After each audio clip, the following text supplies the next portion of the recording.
Start करेंगे वो हम प्रागैतिहासिक संस्कृतियों की बात करने वाले हैं। कैसे शुरुआत हुई मानव जीवन की, या क्या है शुरुआत सारे इतिहास की, हमें यहाँ इस वीडियो के माध्यम से सारी मैं आपको एक एक छोटी से छोटी चीज बताने वाला हूँ।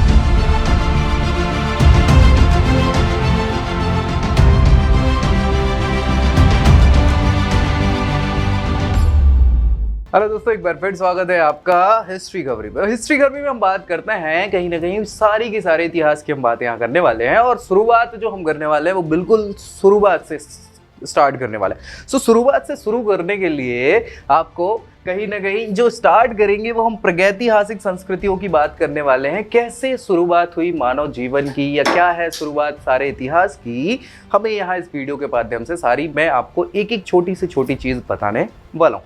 तो आपको मेरे साथ बने रहना है अंत तक बने रहेंगे तो आपको ये पूरा समझ में आ जाएगा कि भारत में आखिरकार कौन कौन सी संस्कृतियां थी, क्या सारी चीजें थी, कैसे वो सारी डेवलप हुई, हर एक चीज। ठीक है, तो चलिए बहुत जल्दी हम स्टार्ट कर लेते हैं देर ना करते हुए। प्राचीन भारतीय इतिहास का जो अध्ययन हम करने वाले हैं वो क्यों करते हैं, क्या है इसके अंतर्गत, वो सारी चीजें हम देखने वाले हैं। सबसे पहले बात जो हम करेंगे वो करेंगे मानव सभ्यता की उत्पत्ति और विकास। क्या कैसे इसकी उत्पत्ति हुई, क्या विकास हुआ, सारी चीजें हमें यहाँ चर्चा करनी है। संस्कृति, उनकी सभ्यता, विभिन्न समाजों का उत्थान और पतन, कैसे सारी चीज। देखिए ये हम प्राचीन इतिहास की बात कर रहे हैं भारत के, ठीक है। सो इसके अंतर्गत सबसे पहले तो सभ्यताओं की उत्पत्ति, इनका विकास क्या कैसे हुआ, फिर जब वो विकास होने के बाद इकट्ठे हो गए तो उनकी कुछ न कुछ संस्कृतियां पनपी, सभ्यताएं आई और अलग अलग साम्राज्य आए और गए, ठीक है। उसके अलावा भारत की सामाजिक और आर्थिक व्यवस्था की चर्चा भी हम करेंगे सारी की सारी, ठीक है। धर्म का स्वरूप, क्योंकि बहुत अलग अलग प्रकार के धर्म यहाँ देखने को मिलेंगे प्राचीन भारत में। शुरुआत जो हम करेंगे वो वैदिक कल्चर से करेंगे या वैदिक धर्म से करेंगे। वैदिक धर्म के साथ साथ फिर अलग अलग धर्मों की उत्पत्ति होगी। जैन धर्म हो गया, बौद्ध धर्म हो गया, ठीक है। फिर यहीं से चूंकि क्या होगा कि वैदिक धर्म अपनी समाप्यता की ओर रहेगा इनिशियली, क्योंकि जैन धर्म, बौद्ध धर्म बहुत ज्यादा फैल जाएंगे प्राचीन भारत में। फिर बाद में इसी समय कुछ नया होगा कि ब्राह्मण धर्म या फिर वैदिक धर्म फिर से पुनरुत्थान होगा उसका। उसके बाद फिर इसके अलग अलग डिफरेंट पार्ट्स हो जाएंगे। फिर ब्राह्मण धर्म को ही हिंदू धर्म कहा जाने लग जाएगा, इसमें देवियों के स्वरूप को भी मानने लग जाएंगे। और यहाँ पे अलग अलग प्रकार से शैव वैष्णववाद भी हो जाएगा, शक्ति के रूप को भी शाक्त धर्म के रूप में हम पढ़ने वाले, ठीक है। यहाँ भारत के साहित्य की भी हम चर्चा करने वाले हैं, क्या क्या प्राचीन भारत का साहित्य था, कैसी सारी चीजें रही।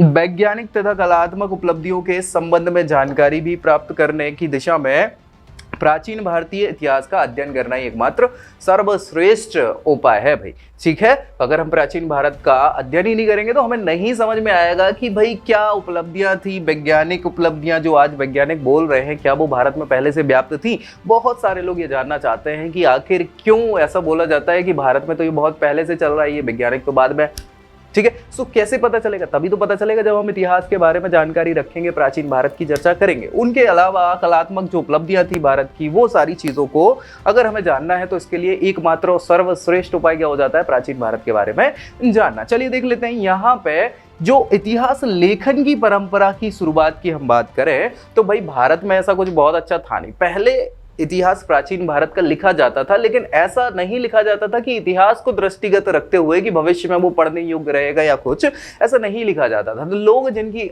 इच्छा हुआ करती थी वो अपने अपने हिसाब से विद्वता के आधार पर कुछ उन्होंने साहित्यिक लेखन करे हैं। बहुत कुछ ऐसे हैं जिनमें बहुत कम शुरुआत की अगर बात करें तो बहुत कम ऐसे ग्रंथ मिलते हैं या साहित्य मिलते हैं जिनमें पर्टिकुलर हिस्ट्री के प्रोस्पेक्ट से सारी चीजें लिखी गई, ठीक है। सो ये प्रॉपर एक इतिहास लेखन की जो कला प्रारंभ हुई है भारत में, वो कब मानी जाती है, वो ईस्ट इंडिया कंपनी के आने के साथ ही मानी जाती है, ठीक है। भारत में इतिहास लेखन की जो परंपरा स्टार्ट हुई है वो ईस्ट इंडिया कंपनी के द्वारा ही मानी, मतलब अंग्रेजों के द्वारा मानी जाती है। तो अंग्रेजों ने जो किया वो एक अच्छी चीज तो यही कर दी कि इतिहास के बारे में उन्होंने लेखन चालू कर दिया। अब भले हम आज ब्रिटिश प्रोस्पेक्ट को ना देखते हो, खुद के प्रोस्पेक्ट को देखते हैं, क्योंकि वो लोग आए थे, उन्होंने अपने प्रोस्पेक्ट के हिसाब से हिस्ट्री लिखी हुई है। हम आज अपने प्रोस्पेक्ट के हिसाब से हिस्ट्री को देख रहे हैं, लेकिन शुरुआत इनने कर दी तभी जाके तो हम वो कर पाए। तो ये अच्छा काम कर दिया और इसकी 18वीं शताब्दी में ये प्रारंभ मान लिया जाता है कि भाई जो इतिहास लेखन स्टार्ट हो जाता है, ठीक है। तो सबसे पहले पुनर्जीवित करने के लिए एशियाटिक सोसाइटी, ये याद रखना है आपको, एशियाटिक सोसाइटी ऑफ बंगाल की स्थापना हुई थी। कब स्थापना हुई थी? 1784 में। कहाँ हुई थी भैया? कलकत्ता में हुई थी। ठीक है, और इस समय 1784 के आसपास वारेन हेस्टिंग्स क्या थे? गवर्नर जनरल ऑफ बंगाल हुआ करते थे। और यहाँ जो व्यक्ति है सर विलियम जोन्स, ये विलियम जोन्स ने ही ये एशियाटिक सोसाइटी हेड रहे हैं। ये करवाई इन्होंने थी, लेकिन ये हेड रहे हैं उसके। ठीक है, सो इसके बाद यूरोप वासियों में भारत के प्राचीन इतिहास को पढ़ने की बहुत तीव्र इच्छा जागृत होने लग गई, और उन्होंने अंग्रेजों ने यूरोप में प्रचलित इतिहास अध्ययन परंपरा को, जो वहां चल रही थी परंपरा इतिहास के बारे में सारी, उसको प्रचलित परंपरा के अनुसार ही भारतीय इतिहास का अध्ययन करना चालू कर दिया। स्वतंत्र प्रेम राष्ट्रीय प्रादुर्भाव के साथ ही 19वीं शताब्दी में या उसके उत्तरार्ध में भारतीय इतिहासकारों ने इतिहास की विविध रचनाओं की शुरुआत कर दी। भारतीय इतिहासकारों ने, समझ लीजिए आप, पहले कौन कर रहा था? पहले अंग्रेज इतिहासकार कर रहे थे, लेकिन 19वीं शताब्दी के उत्तरार्ध में जब हम आजादी की लड़ाइयां लड़ने लग गए थे, तब भारतीय इतिहासकार आए और उन्होंने इतिहास को विधिवत लिखना चालू कर दिया। तो ये बाद में भारतीय लोगों का स्टार्ट हो जाता है। कब? 19वीं शताब्दी के उत्तरार्ध में। इनिशियली कौन? अंग्रेज। और उससे पहले के जो हैं प्राचीन काल के हमें साहित्य मिल जाते हैं सारी, तो उसमें प्रॉपर इतिहास का लेखन बहुत कम मिलता, बहुत कम या ना के बराबर मिलता है। ठीक है, सो हमें बहुत सारे अलग अलग स्रोतों को इकट्ठा करके चेक करना पड़ जाता है कि कहाँ क्या हो रहा था। ठीक है, चलिए आगे बढ़ते हैं। हम यहाँ बात करने वाले हैं किसकी? नामकरण की। नामकरण एक सीरियल भी आया करा था, ठीक है, लेकिन हम यहाँ नामकरण बहुत इंपॉर्टेंट चीज होती है, क्योंकि किसी भी चीज की शुरुआत जब बच्चा जन्म लेता है तो बच्चे का नाम रखते हैं, है ना। तो यहाँ जब इतिहास हुआ तो इतिहास की शुरुआत करने से पहले हमें नामकरण की चर्चा इसलिए करनी है। किसके नामकरण की बात कर रहे हैं? हम भारत के नामकरण की बात कर रहे हैं भाई, कि भारत, इतिहास तो हम भारत का ही पढ़ने वाले हैं। सो भारत के इतिहास का नामकरण, आखिरकार भारत नाम कैसे पड़ा, तो इस नामकरण पे हम चर्चा करने वाले हैं। चलिए देख लेते हैं प्राचीन भारत का ऐतिहासिक नाम। प्राचीन भारत का ऐतिहासिक नाम क्या था भाई? भारतवर्ष हुआ करता था। क्या था? भारतवर्ष हुआ करता था। इस देश का नामकरण कैसे हुआ, इस संबंध में प्राचीन भारतीय इतिहासकार, विचारक, विद्वान, साहित्यकारों का एक मत नहीं है। एक मत मतलब सब अलग अलग इतिहासकार अपने में भारत को जब उन्हें डिनोट करना होता था तो कहीं भारतवर्ष लिख दिया, कहीं ने आर्यावर्त लिख दिया, किसी ने मगध देश लिख दिया, किसी ने गुप्त देश लिख दिया। तो सब अलग अलग थे अपने अपने हिसाब से, इसीलिए इनको एक मत नहीं कहा जा सकता, और ये एक मत नहीं हुआ करते थे। तो समस्या क्या हुई? देख लो भैया, वेद व्यास जी के अनुसार, वेद व्यास जी को आप बहुत अच्छे से जानते होंगे, महाभारत के रचयिता है। महाभारत के रचयिता वेद व्यास जी के अनुसार क्या है? महाराज दुष्यंत हुए हैं। तो दुष्यंत के जो पुत्र थे वो बने क्या? सम्राट। उनका नाम था भरत। भरत के नाम पे भरत का देश, चूंकि वो भरत राजा थे, तो भरत का देश, इस आशय से भारत का नाम क्या पड़ गया? भारतवर्ष पड़ गया। समझ में आ रहा है? भारतवर्ष कहाँ? महाभारत के अनुसार। महाभारत किसने लिखी? वेद व्यास जी ने। उनके अनुसार महाराज दुष्यंत के पुत्र भरत थे जिन्होंने शासन किया हुआ है, तो भरत का देश था उसको भारतवर्ष कह दिया गया। इसके अलावा ब्राह्मण ग्रंथ है जिसका नाम है ऐतरेय ब्राह्मण। ऐतरेय ब्राह्मण ग्रंथ, ये ऋग्वेद का ब्राह्मण ग्रंथ है। इसमें बात करें तो इसके अनुसार भरत एक चक्रवर्ती राजा थे भैया। कौन थे? चक्रवर्ती राजा, बहुत बड़े चक्रवर्ती राजा, मतलब जिनके पास अमूल्य धन संपदा नहीं, अमूल्य शासन होता है, राज्य बहुत बड़ा होता है।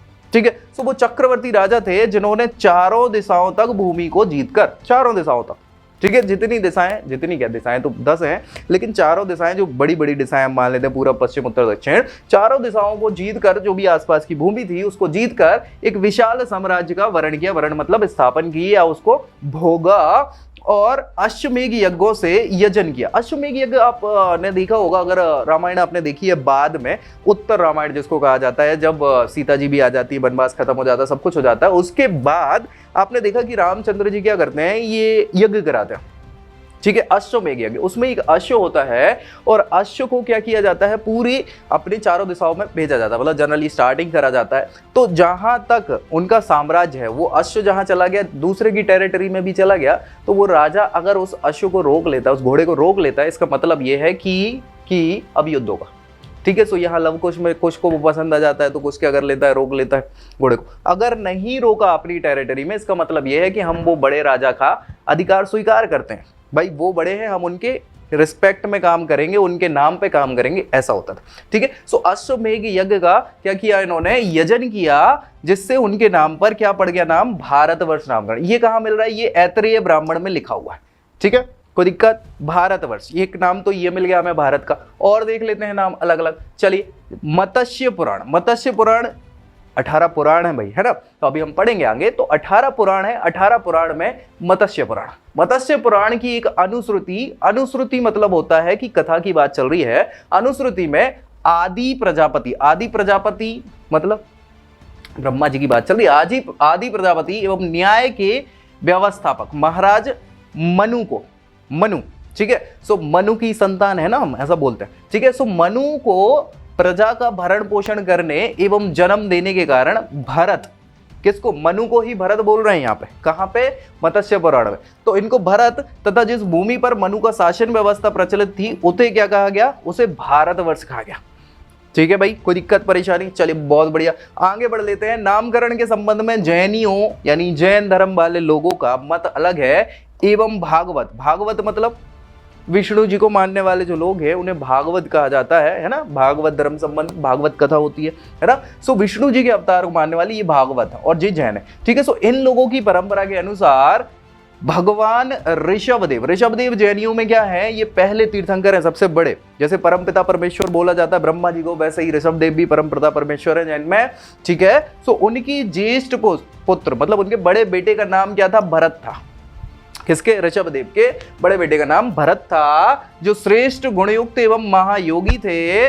उस भरत के नाम पर ही क्या नाम पड़ गया भैया? इधर भारतवर्ष नामकरण हो गया, ठीक है। तो ये लोग भी मान रहे हैं, जैन धर्म वाले भी, भागवत वाले भी, ठीक है, ब्राह्मण धर्म वाले भी क्या नाम बता रहे हैं? भारतवर्ष नाम बता रहे हैं। चलिए, और अच्छी बात है। नामकरण के संबंध में उपर्युक्त तथ्य तर्क संगत नहीं कहे जा सकते, क्योंकि किसी व्यक्ति के नाम पर छोटे प्रांतों एवं नगरों के नाम ही रखे जाते हैं, किसी व्यक्ति विशेष के नाम पर, है ना।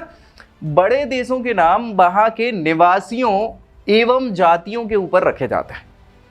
बड़े देशों के नाम उनके निवासियों, अरे यार हम जाते हैं ना तो यूरोप के लोग कहते हैं ना, विदेशी कहते कि नहीं कहते? ऐसा तो नहीं कहते हैं कि सिकंदर के देश, कहते हैं क्या? नहीं कहते। तो बड़े देशों का नाम वहां पे जो रहने वाले लोग हैं, निवासी हैं, उनकी जो जातियां हैं उनके ऊपर रखे जाते हैं। इसी संदर्भ में वैदिक आर्यों की भरत जाति थी। किसकी? आर्य। अभी आएंगे ना वैदिक काल जब हम पढ़ेंगे, आर्यंस ने ही तो क्या वेद पुराण की रचना, वेदों की करी, पुराण तो बाद में हो जाते हैं, ठीक है। सो आर्यंस जो थे उनकी जो जाति थी वो क्या थी? भरत जाति थी।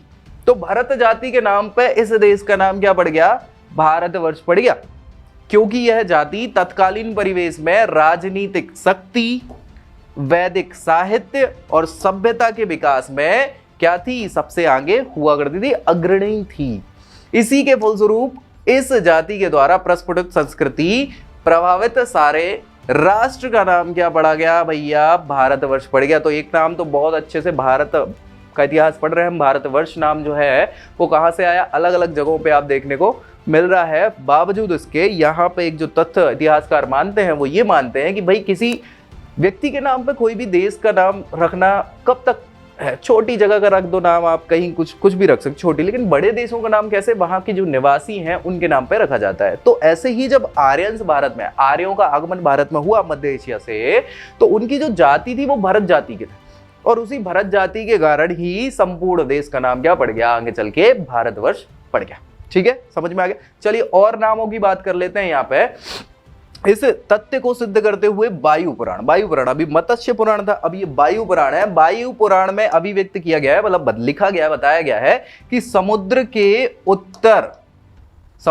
उत्तर और हिमालय के दक्षिण में जो देश है भारत कहलाता है, क्योंकि यहां भारतीय संतति निवास करती है, ठीक है। सो ये वायु पुराण में ऐसा लिखा है, ये संस्कृत में लिखा है, इसका हिंदी अनुवाद है, ठीक है। चलिए अब बात कर ले, भारत देश को आक्रांताओं ने भी बहुत सारे नाम दिए होंगे, ऑब्वियसली ये तो भारत के लोग ही दे रहे थे नाम, ठीक है। अब बाहरी लोगों ने भी बहुत सारे नाम दिए, तो क्या क्या नाम दिए हुए हैं? आक्रांता मतलब जो भारत देश से आक्रमण करने वाले लोग थे उनको आक्रांता कहा जाता है, ठीक है। सो जो बाहर से आक्रमण किए गए हैं लोगों के द्वारा, उन्होंने अलग अलग नाम दिए हैं। देखो भैया, हिंदुस्तान, अब बहुत अच्छे से जानते होंगे हिंदुस्तान के लोग हैं हम, है ना। सो हिंदुस्तान नाम किसने दिया? इन्हें ईरानियों ने दिया। किसने? ईरानियों। ईरानियों मतलब क्या होता है? ईरान के जो लोग थे, ईरान से जिन्होंने आक्रमण किया, उन लोगों ने अपने साहित्यों में क्या लिखा है? उन्होंने इस देश को क्या लिखा? हिंदुस्तान लिखा, ठीक है। सो ईरानियों ने दिया। ये लोग सा को क्या कहते थे? हा कहते थे। क्या? सा को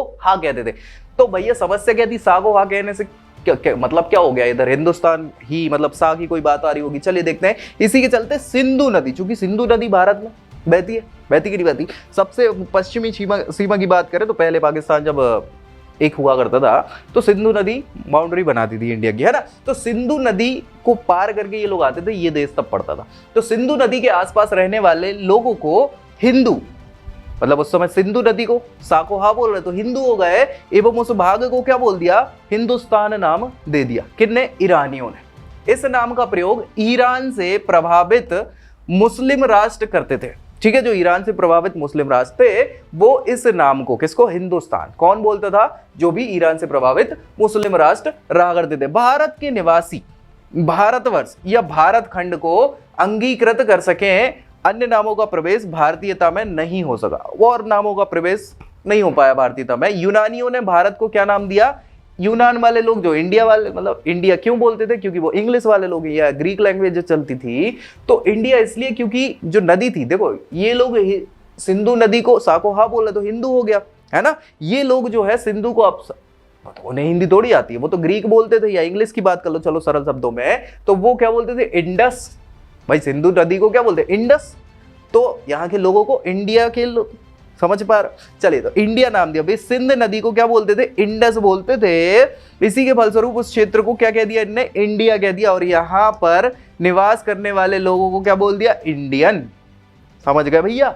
सो अलग अलग नाम मिल गए, एक तो ईरानियों ने क्या दिया, हिंदुस्तान, और यूरोपियों ने या फिर यूनानियों ने क्या नाम दे दिया भैया, इंडिया।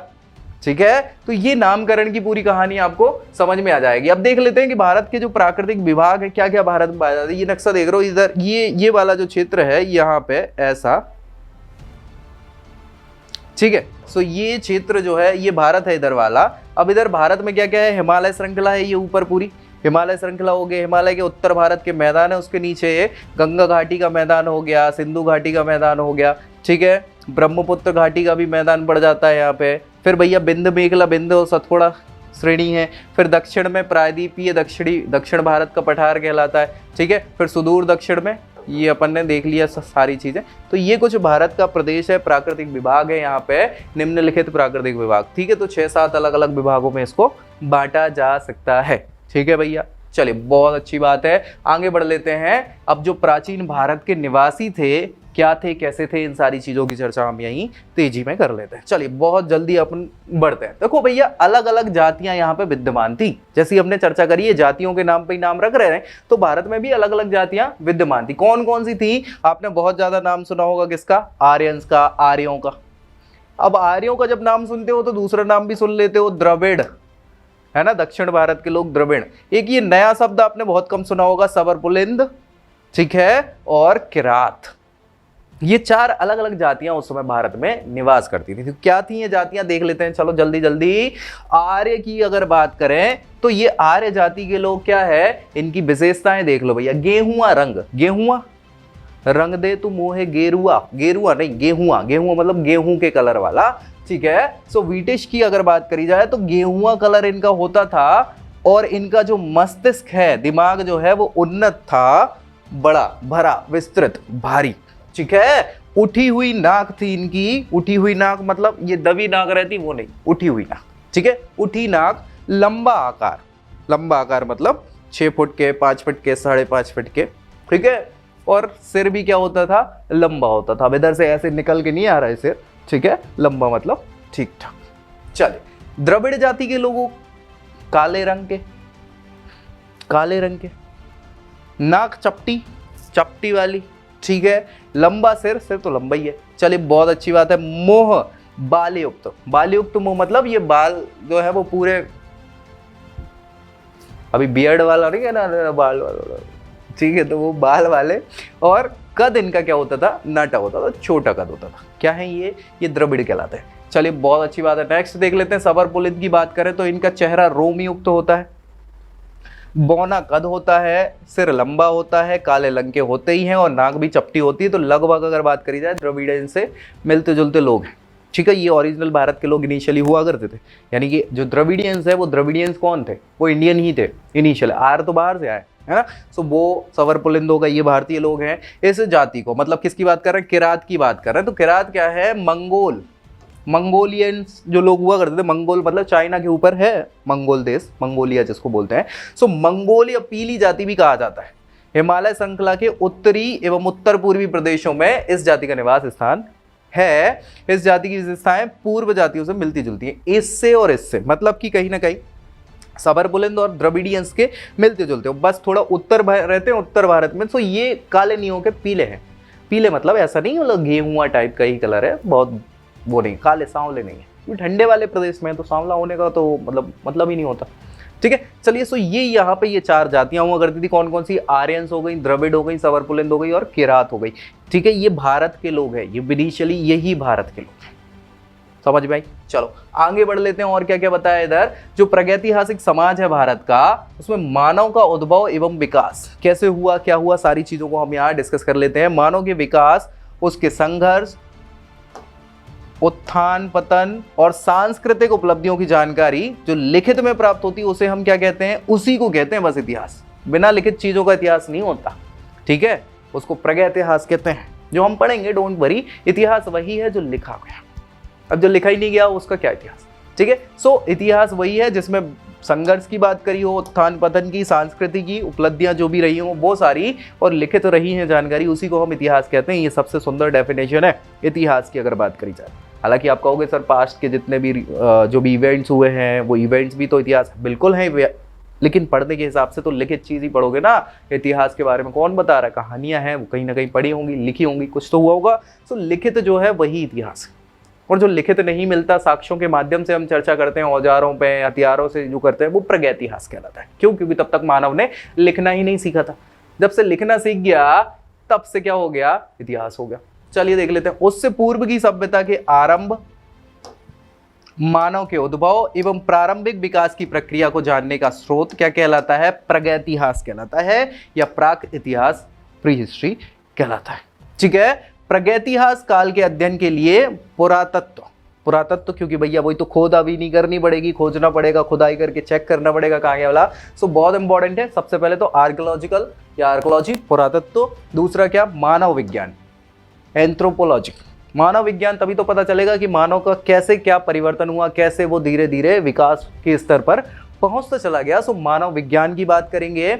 भूगर्भ शास्त्र ज्योग्राफी या जियोलॉजी की बात कर रहे हैं, जिसमें हमें पता चलता रहे कि इस समय क्या कैसी ज्योग्राफिक कंडीशन हुआ था, भूगर्भ में क्या कैसे चेंजेस आए, भाई कब डायनासोर से खत्म होकर इंसानों की प्रजातियां चालू होने लग गई, क्यों होने लग गई, कैसे होने लग गई, क्या क्या चेंजेस आए, सब भूमि के अंतर्गत भूगर्भ शास्त्र। प्राणी शास्त्र, जूलॉजी की बात करी जाए तो कैसे क्या प्राणियों के साथ, क्योंकि हम बंदर थे ना, है ना, सो बंदर से मानव बनने का क्या क्रियाक्रम रहा है, क्या सारी चीजें क्रम के रूप में, वो सारा कौन, प्राणी शास्त्र के लोग। जीवाश्म विज्ञान, क्योंकि बहुत सारे जीवाश्म की बात है, कहाँ कौन से पुर्जे मिले, कितना पुराना मिला, क्या हुआ, सारी चीजें हमें जीवाश्म विज्ञान के लोग बताएंगे। भूगोल की जानकारी तो होनी चाहिए कि पर्टिकुलर किस रीजन में ये सारी चीजें हो रही थी।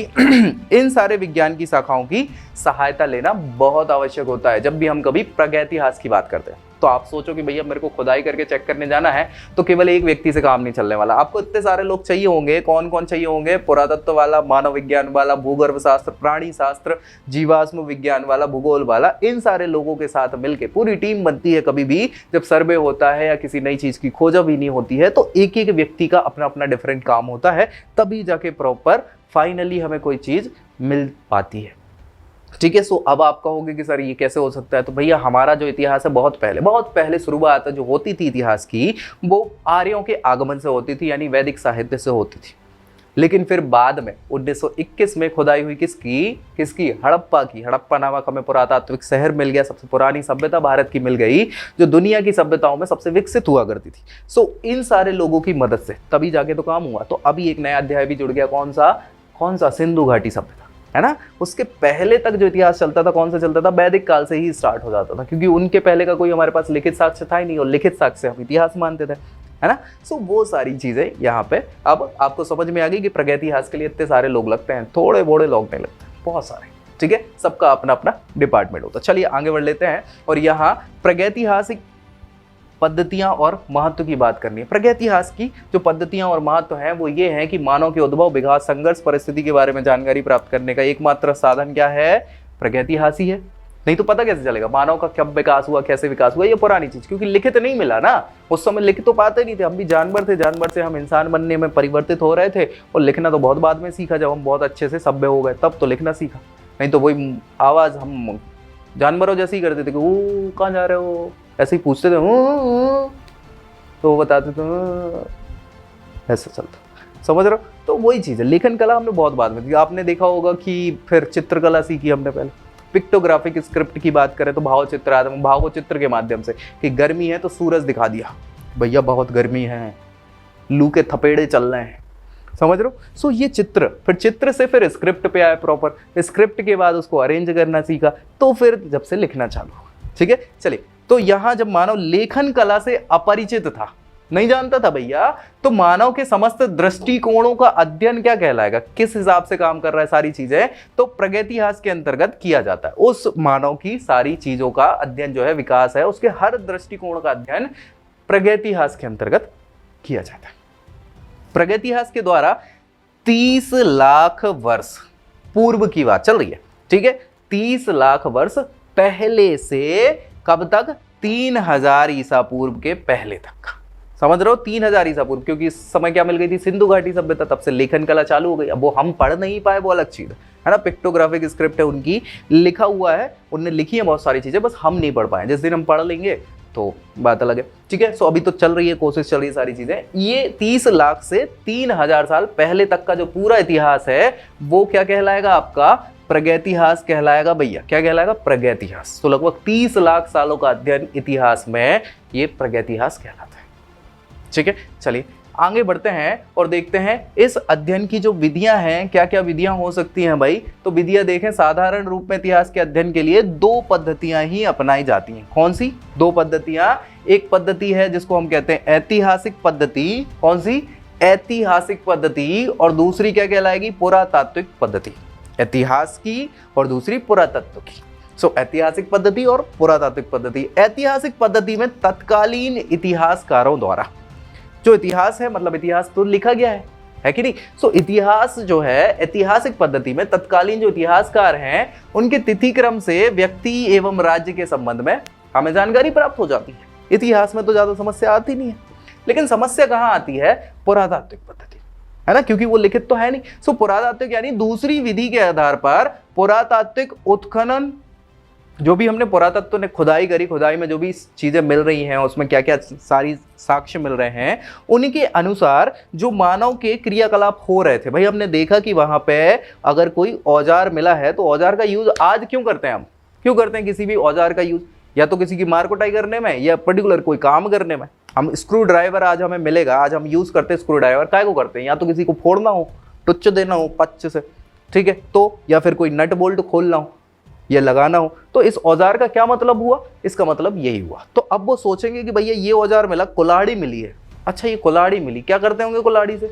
पेड़ काटते होंगे। हाँ हाँ काट सकते हैं, और आदमी भी काट सकते हैं ना, मतलब जानवर की बात चल रही है। तो यहाँ उसके बारे में समझना ये सारी। अनुसार मानवीय क्रियाकलापों एवं तत्कालीन सभ्यता संस्कृति की रूपरेखा क्या की जाती है? तैयार की जाती। किससे?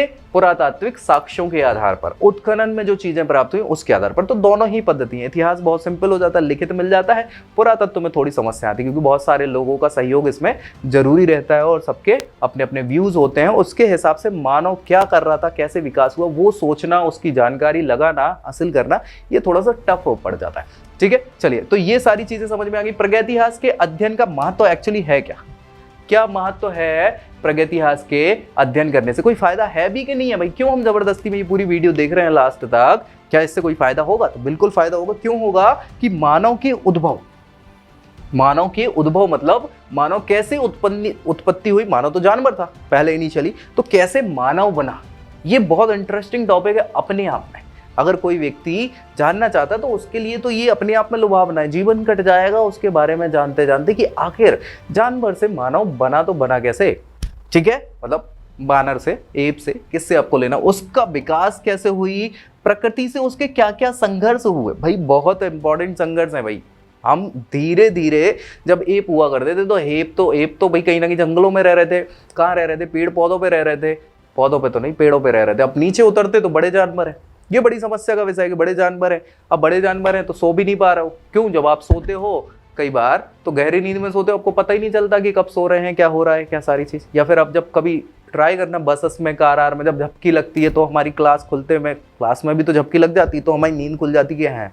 अब वो व्यक्ति, अगर मान लो व्यक्ति नहीं, वो तो एप है, वो बड़ी पेड़ पे ऐसे लटके है और सो रहा है। अगर वो दम से सो गया बिल्कुल फुल नींद वाली, तो उसका हाथ छूट जाएगा और वो नीचे जाएगा, और नीचे जाएगा तो ऊपर ही जाएगा, है ना। बचना थोड़ी है, जानवर है नीचे, खत्म है काम। तो भाई वो आदमी ढंग से, मतलब वो जानवर ढंग से सो नहीं पाएगा, दिमाग का विकास नहीं होगा। तो दिमाग का विकास नहीं, अब इसमें बड़ी समस्या की बात है। तो फिर इकट्ठा होकर नीचे उतरे तो आपकी पूंछ चली गई तो भी दिक्कत है, क्योंकि अभी तक सपोर्ट मिल रहा था, अब सपोर्ट भी नहीं मिल रहा। फिर धीरे धीरे खड़ा होना सीखना पड़ा। खड़ा होना सीखा, प्रॉपर नींद, और फिर आँख की खोज तो मानव की सबसे बड़ी खोज मानी जाती है। जैसे ही आपने आँख खोज ली तो आपको बहुत सारी चीज़ें फायदेमंद हो गई, जानवरों से बचाव हो गया, खाना भी पका खाने लग गए आप, तो आपके दिमाग का विकास होना चालू हो। क्यों? एनर्जी बचेगी, एनर्जी बची तो आपका कहीं ना कहीं विकास होना चालू हुआ, और धीरे धीरे मानव का विकास था। फिर दूसरी खोज कौन सी? पहिए की खोज। तेजी से यहाँ से वहाँ जाना चालू हो गया, और इसके बाद तो फिर कहने का खेती की तो फिर हमने शुरुआत करी, और खेती के साथ साथ फिर धीरे धीरे अलग अलग जब धातुओं की खोज हुई, और उसमें भी जब लोहा खोज लिया, फिर तो कहने ही क्या थे। तभी से लड़ाई झगड़े तकरारें चालू हो जाती हैं, राजे महाराजे आना चालू हो जाते हैं। यही सारी तो खोज है, और ये सारी खोज जानबूझ के नहीं की गई थी, ये अनजाने की खोज है। अनजाने में जो हमने काम कर दिया वही होता है। कहते हैं खोज कभी भी जानबूझ के नहीं होती, सारी चीजें अनजाने में ही होती।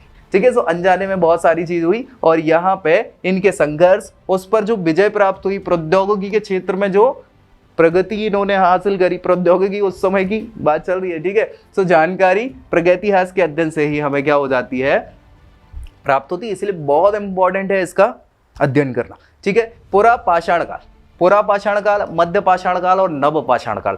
देखो यार, जैसे ही मानव बना, आदि मानव बना, अब बोल सकते हैं कि सबसे पहले तो जानवर था। जानवर से विकसित होके क्या बना? आदि मानव। ठीक है, अब आदि मानव से फिर पूरा मानव भी तो बनेगा, है ना। पूरा मानव यानी हम होमो सेपियंस की बात करें। सो जानवर से आदि मानव जब तक वो बना व्यक्ति, ये बात कही जाती है पाषाण काल की बात है। किसकी? पाषाण काल में आदि मानव रहा। आदि मानव विकसित होते होते फिर जब धातु युग आ जाता है, जिसमें अलग अलग धातुएं, लोह धातु आ जाती है, तब तक तो पूरा विकसित हो चुका था। फिर धीरे धीरे आगे जाके साहित्य, कला और इन सारी चीजों में निपुणता ही हासिल करनी थी, आता तो सारी चीजें थी। ठीक है, सो ये देखेंगे हम सारी, ये किसकी बात कर रहे हैं? पाषाण काल की, स्टोन एज की बात चल रही है, कि संस्कृतियों का अध्ययन भी किसके अंदर आता है? प्रागैतिहासिक के द्वारा ही संभव है। नहीं तो हमें कैसे पता चलेगा? भीमबेटका आप अगर गए हो, नहीं गए हो तो जाना जरूर, आपको चित्र मिलेंगे, ऐसे चित्र मिलेंगे जो लाखों साल पुराने हैं। अब लाखों साल पहले आदमी कैसे कम्युनिकेट कर रहा था, कैसे, और वो आज तक सुरक्षित है। तो सोचो उस समय का आदि मानव कितना समझदार है। आज तो हम पेंट करते हैं, दीवारों में पेंट खत्म हो जाता है साल 2 साल में, उसने तो पत्थरों पे पूरी की पूरी चित्रकारी कर दी, कलर भी लगे हैं बाकायदा, और वो कलर आज तक चल रहा है। तो लाखों साल से वो कलर छूट नहीं रहा है। कैसे कराई, किन चीजों का यूज किया? तो वो सारी चीजें यही प्रागैतिहासिक के द्वारा ही हमें संभव हो पाती हैं, इनकी जानकारी या इनके बारे में समझ। संस्कृति की व्याख्या हो गया, प्रमाणिक आधार हो गया, प्रागैतिहासिक के अध्ययन के द्वारा ही प्राप्त किया जा सकता है। किसका? संस्कृति कैसी चल रही थी वहां की, भाई कैसे सिंधु घाटी की सभ्यता की संस्कृति कैसी क्या थी, कायथा संस्कृति क्या हुआ कर रही थी, दक्षिण भारत की संस्कृतियां कैसे चल रही थी। सो ये सारी की सारी प्रमाणिक जानकारी हमें कब मिलेगी? जब हम प्रागैतिहासिक के बारे में अध्ययन करेंगे, नहीं तो हमें इन सारी चीजों की कैसे जानकारी हो पाएगी। तो बहुत इंपॉर्टेंट हो जाता है इसका महत्व। किसका महत्व? प्रागैतिहासिक के अध्ययन का। समझ में आ गई? चलिए, बहुत हुआ यहाँ पे। इसी के साथ हम ये वीडियो करते हैं खत्म। नेक्स्ट वीडियो में हम बात करेंगे मानव के बारे में, कि कैसे मानव बना, मतलब मानव से हम कैसे सभ्य मानव बने, आदि मानव टू हम कहाँ पहुंचेंगे? होमो सेपियंस पे जाएंगे, जब हम ज्ञानी मानव कहलाने लग जाएंगे। तो नेक्स्ट वीडियो में हम मानव के विकास की बात करने वाले हैं। तो मिलते हैं नेक्स्ट वीडियो में, तब तक के लिए जय हिंद।